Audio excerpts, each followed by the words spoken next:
আজিৰ video' doctor Himanta Biswa Sarma. আপুনি ওপৰত বহি আছে, আপোনাৰ চকীৰ তলৰ মানুহবিলাক, আপোনাৰ ৱাৰ্কাৰবিলাক কি ধৰণে লুণ্ঠন আৰু অত্যাচাৰ চলাইছে। ভৌ মাফিয়া আপোনাৰ কাৰ্যকালত আপোনাৰ ৱাৰ্কাৰ যিমান আছে চবেই ভৌ মাফিয়া, ড্ৰাগছ পেডলাৰ আৰু ডুপ্লিকেট গোল্ডেন পেডলাৰৰ লগত জড়িত হৈছে। তাৰ এটাকৈ উদাহৰণ মই তেজপুৰ বৰগাডৰ পৰা দাঙি ধৰিছোঁ আৰু হাজাৰ হাজাৰ উদাহৰণ ৰৈ আছে। গতিকে ডক্টৰ হিমন্ত বিশ্ব শৰ্মা, আমাৰ বিজেপি চৰকাৰখন আপোনালোকৰ ৱাৰ্কাৰে কি ধৰণে টৰ্চাৰ আৰু অত্যাচাৰ চলোৱা হয় তাৰ বিৱৰণ 2023 পৰা আজি 2025লৈকে এটাকৈ বিৱৰণ দি গৈছোঁ। ফেচবুকত, ইউটিউব চেনেলত, ইনষ্টাগ্ৰামত। গতিকে ডক্টৰ হিমন্ত বিশ্ব শৰ্মা, সত্য কথা কোৱা মানুহৰ ওপৰত কিয় আপোনাৰ বিজেপি মানে আমাৰ বিজেপিৰ ৱাৰ্কাৰ কুকুৰবিলাকে কিয় টৰ্চাৰ চলোৱা হয়? মোক জোৰ জবস্তি মোৰ গাড়ীৰ পৰা ধৰি লৈ যোৱা হয় আৰু 27 ছেকেণ্ডৰ ভিডিঅ' বনোৱা হয়।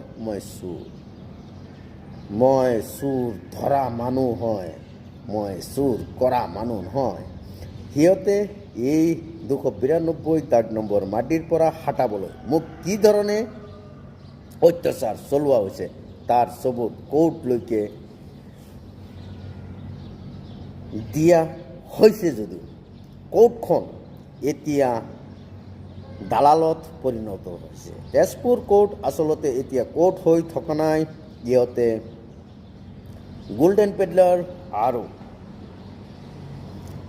ড্ৰাগছ পেডলাৰ আৰু ভৌ মাফিয়াৰ দালালৰ অফিচ হৈ পৰিছে তেজপুৰ কোৰ্টখন। কাৰণ সত্যৰ কোনো কেছ লৈ আপুনি কোৰ্টত গ'লে কোৰ্টে কোনো উকিলক নাপায়। কাৰণ সত্যৰ কেছটো লৰাৰ পিছত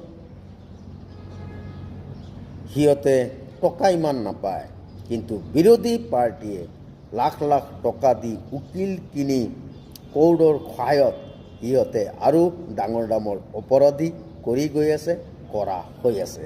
গতিকে ডক্টৰ হিমন্ত বিশ্ব শৰ্মা,